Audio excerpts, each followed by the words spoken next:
good people, how y'all doing? Welcome back to the channel. Today's a little different video. I'm driving, but I had to come on here and talk about the newest episode, the new season of The Real Housewives of Beverly Hills. I thought this episode was pretty good in terms of it did what it needed to do, right? They needed to address what happened last season in a tasteful way. And they did that. I felt like last season was so toxic. It was not feel-good TV at all. A lot of us watch reality TV to kind of escape what's going on in our own lives. Or I've even heard people say like it's thoughtless TV. You don't really have to think about it.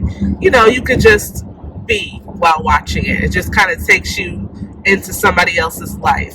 But last year, it felt very burdensome and very heavy.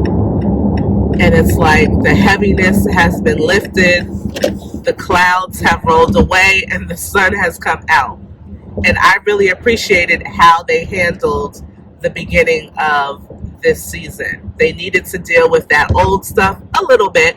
We don't need to dwell and stay on it. We all know what happened. Deal with it, address it, and let's move forward. So in an effort to do so, Dorit hired a healer. Now, I forgot the exact name of what this person calls themselves, but I will definitely list it above. So she's supposed to be a healer and help the women kind of get through the stuff that they went through last year. So they all meet up in Malibu.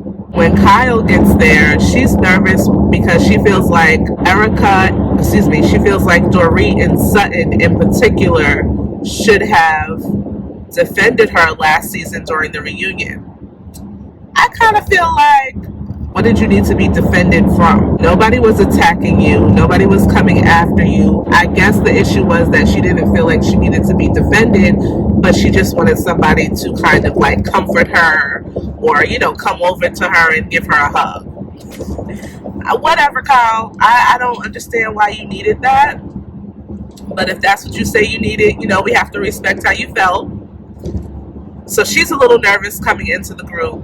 And I think she's really one of the only ones, with the exception of Erika, that really had a little bit of trepidation rejoining the rest of the ladies. Now, Erika's situation is she realizes how nasty and vile she came across last year. And I'm like, you only are recognizing that from last season? What about all the other seasons that you were nasty and vile? But I guess with everything that happened with these people that Tom scammed and stuff like that, and how she responded, that's what she's talking about. She's also feeling a certain type of way because Lisa Rinna is not on the show. They show a little clip. They show a little email, apparently, that Lisa sent to Bravo saying that she no longer wanted to be a part of the show. I don't believe that. I believe Lisa was fired, as she should have been. But that's another story for another day. So when Erika does arrive, I thought it was funny. They're like, ooh, I think Kyle said, what happened? Like, where's the rest of you? Or something like that, she said. And she's like, oh, I'm on hormones. This is what she's attributing her weight loss to, hormones. In Dorit's confessional, Dorit spells out the word Ozempic and says she's on, basically, that she believes Erika is on Ozempic. And I believe so too, okay? All of these women, with the exception of Garcelle, look like they've done something. Like, dramatically, of course, the dramatic weight loss, I feel like, is definitely Erika and Kyle. Sutton, she does look like she dropped at least 20 pounds or so. Crystal made an appearance, but she really didn't give much. Like, she gave absolutely nothing. They showed her face in Malibu, and that was pretty much it. We didn't see or hear from Crystal this episode. So I don't think Crystal's naturally a very thin woman, so I don't think she's taking anything, but you just never know with these women. But it's Erika Jayne, her weight loss is dramatic. Even in her confessional look, she has like that Barbie type of figure. She's so snatched, and it's just like, it's too much. I'm so concerned about the young girls today looking at, you know, people like the Kardashians and the Real Housewives, for those who watch, and all of these reality TV personalities and celebrities looking the way they look. If that's hormones, I need you to be more specific and tell me which hormones they are, so that I can talk to my doctor about them. Now, I would not get as skinny as she is, to be honest, because I think Erika also looks very aged this year compared to what we've known her to look like in years past. So I think she should stop, basically. That's enough, okay? And you need to put on at least 10 more pounds just to look a little bit more healthy, you know? When I first saw her, I was like, Dad, this whole situation with her husband and everything that's happened in her life over the last 2 years has really aged her. That's the impression I got when I first saw her. But anywho, so they're in Malibu, they're with the healer, and Dorit says to Erika that she is hurt by her for the way that Erika handled the question at Bravocon. I think the question was like, whose marriage is in trouble or something like that. Erika initially didn't want to answer the question, but she went on to say that it was Dorit's and PK's marriage. And of course, Dorit felt a certain type of way about that. Now, if you're supposed to be this girl's friend, that is shady that you did that to her. You could have just said, I plead the fifth. These housewives do it all the time when they don't want to share what their truth is or their opinion about somebody that they really like. They do it all the time.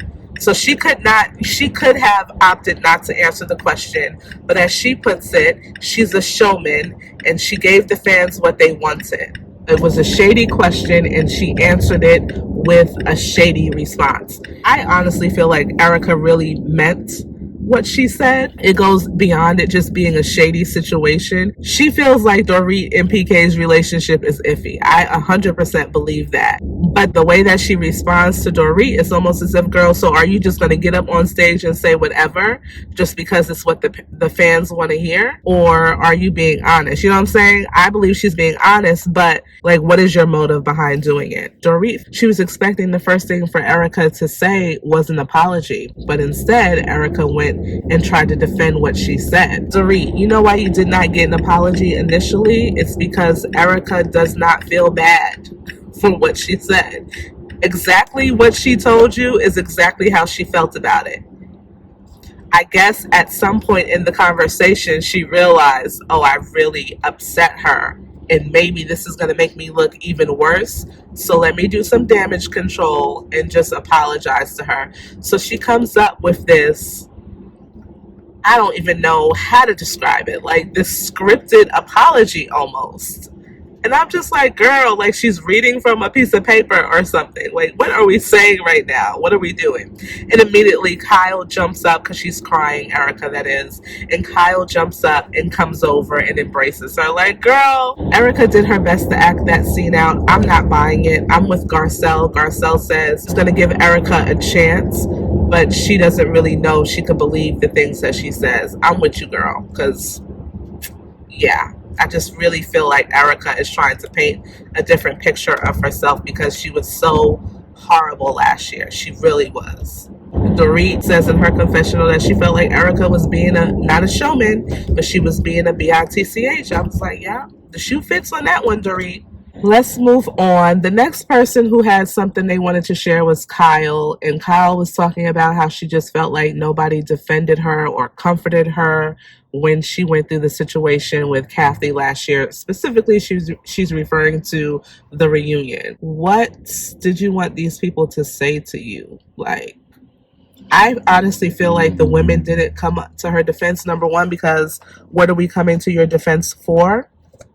And number two, this is between you and your sister. I don't want any parts of this. I really feel like a lot of them felt that way. They didn't want to have anything to do with that. I think they also felt like Lisa Rinna should have backed off. Erika should have backed off. So, yeah. Garcelle says that she didn't get involved because she felt like Kyle wasn't coming after the people who were coming after her family. And it's funny because they panned the camera over to Erika, and obviously they showed the flashback of Lisa and Erika double teaming Kyle about Kathy. And I'm like, yeah, that's another reason too. Erika and Lisa Rinna did too much with the whole Kathy situation. They were vicious. And Kyle did not defend her sister with them only but one time, and it was the last episode of the season that she defended Kathy. I think that Kyle secretly enjoyed the fact that Kathy was getting all of the smoke from the rest of the women. I think she honestly enjoyed that. But I'm with Garcelle. Kyle says in her confessional that she doesn't understand what Garcelle doesn't understand. And she goes into this thing about how she's defended Kathy and Kathy has said vile things to her and blah, blah, blah, blah, blah. Okay, well, guess what, Kyle? You can't defend what you don't see. I'm pretty sure Garcelle never saw Kathy lash out at her. And if you're talking specifically about the reunion, it just didn't happen. Again, what did you want them to defend you for? You're a big girl. You can figure it out on your own. Next up, we are with Sutton at her store. Sutton is doing big things. Shout out to Sutton. Apparently her business is going strong. Her friend comes over. They have a conversation, and this is the first time that really I feel like Sutton goes in depth about her marriage and what that experience was like for her. So when she got married to her husband, she came into the relationship with a job. He came into the relationship with a job. She got pregnant and he told her he did not want her to work anymore. And I guess as he was building his business, of course, with her assistance, he got his business to a point where he was giving her an allowance. I don't know how often the allowance was, but she was getting an allowance from him. Sutton kind of felt like she lost her power because she became dependent on him to meet her needs financially. He also went on to say, I guess there would be times where he wouldn't give her any money. And so she was basically stuck, which is whack. But I could totally understand women who feel like I don't want to have to depend on a man financially because I don't want a man to put me in that place where I have to come and ask them for something. Who do you think you are, God? You giveth and you taketh away? No, I would never put myself in that position. So it's at this point in the conversation with her friend that I was a little lost because I did not know that Sutton allegedly gets $300,000 a month in spousal support. $300,000 a month. What does her husband do? How much is her husband worth? That is a lot of money a month. I believe it's a month.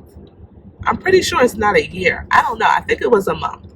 Anyways, that's a lot of money. So she's saying, I don't want to be cut off from the money, but at the same time, my business is doing good and I'm really focused on my business.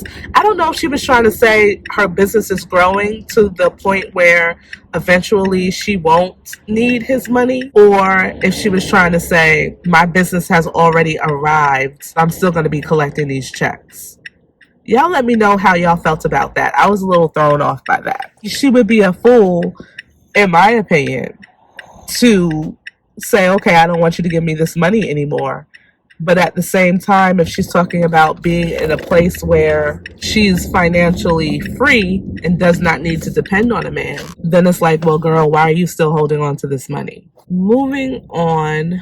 Erika meets up with her therapist. Now, this is the first time, supposedly, that Erika has, I guess, met with this therapist in person, and she's been seeing her for the last 2 years. I know a lot of people on social media feel like this is just a part of her trying to change her image and plot, and they're not buying the whole she's in therapy and taking therapy serious and stuff like that. I don't know. Because I work for a therapist, and a lot of people prefer virtual sessions. And then you have people who prefer in person. It just depends on the person. So, yeah, I don't know. I don't know how to feel about that. She talks about there being a time where obviously Tom is no longer going to be here and how she'll handle that situation. I guess a part of her feels like she's going to be sad. And she wants to make sure that she does not revert back to, I suppose, her old feelings for him, whether that's good, bad, or indifferent. I'm not really sure. So the therapist told her, like, yeah, you're going to more than likely feel sadness. And Erika was like, what? But she was like, you're going to feel sadness. You're going to feel a certain type of way, and that's okay. I think that's normal. I mean, she spent, 20 years of her life with Tom? So to think that once he's no longer here, even though she describes her relationship with him as him being the most unsupportive person, which I beg to differ. There's always pressure with Thomas in the audience. Putting the show on, it's an expensive project. So I want Tom to see where all the hard work and money have gone. Even after all of the stuff that they've gone through and then find out that they passed on, that would be a lot for me, I think. I think that would be a lot for anybody, including Erika. You guys let me know what you think about that. I honestly, though, feel Erika is doing some form of damage control. That's how she's coming across. I just feel like it's a little too late, though. Like, we saw exactly how you felt about things last year when you were lashing out. That was honestly how you felt. You know, it's nice to see her laugh and smile. I'll say that. In another scene, we're at Dorit's house. That pizza that she had in that oven was disgusting looking. I'm like, did you just order that and put it in the oven? Or did you have that sitting in your refrigerator for a couple of days? Because she had 2 pizza boxes on the counter, but she was taking the pizza out of the oven. I was confused by that. Like, girl, what is going on? But if I'm Kyle, weight loss or not, I'm not touching that pizza. That looked disgusting. Anywho, she and PK are at home, and she's invited Kyle over for dinner or whatever that was. I feel like had it not been for Kyle and Mauricio's situation, her whole storyline this year would have been trying to convince us that the way she handled her sister last year was the right way to handle her. Because everything coming out of Kyle's mouth is about Kathy. And I'm like, girl, Kathy is no longer on the show.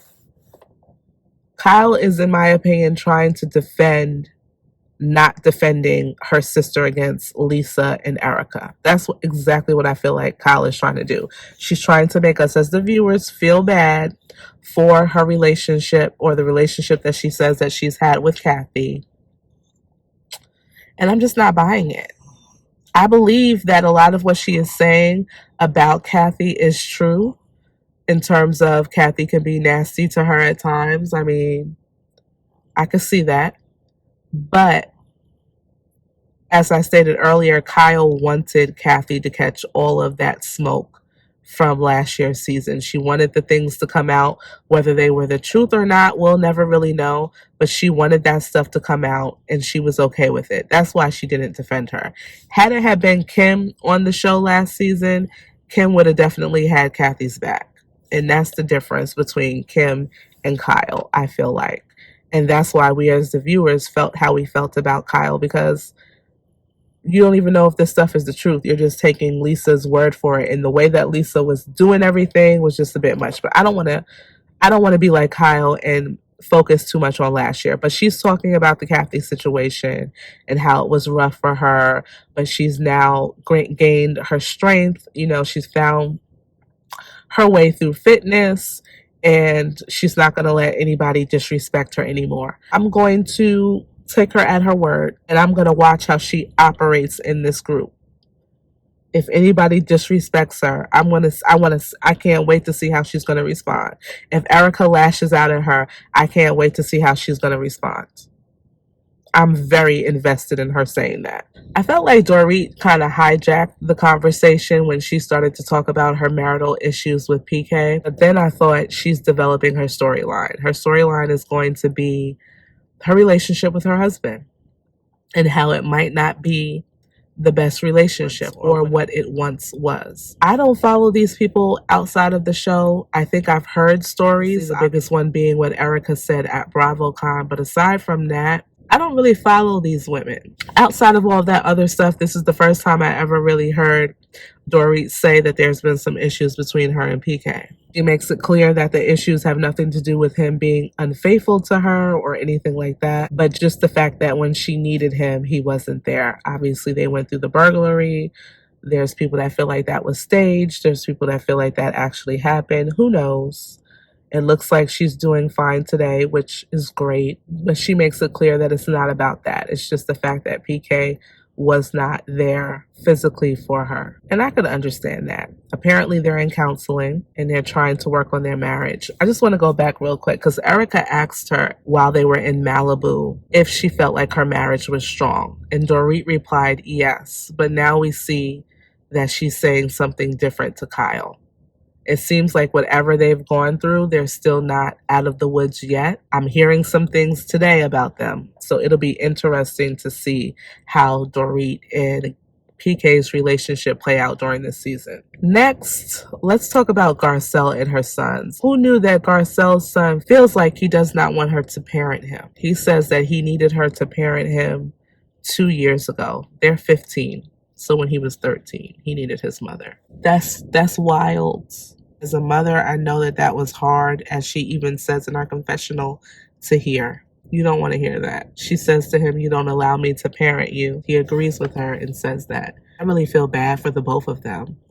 I don't know what it's like, thank God, to be a single mom. I don't know what Garcelle's situation is, but obviously she has to support herself and contribute to her children's life, even though their father is still very active in their life. And I'm sure he provides for them financially as well. She also has to pull her weight. And so that's a lot. She's an actress, and her job requires her to be on different sets in different states and parts of the world. So that means that she has to leave her kids at home or leave them with their dad, whatever the situation is. And even listening to her other sons say her being gone for 3 weeks for him felt like she was gone for a year. That's pretty deep.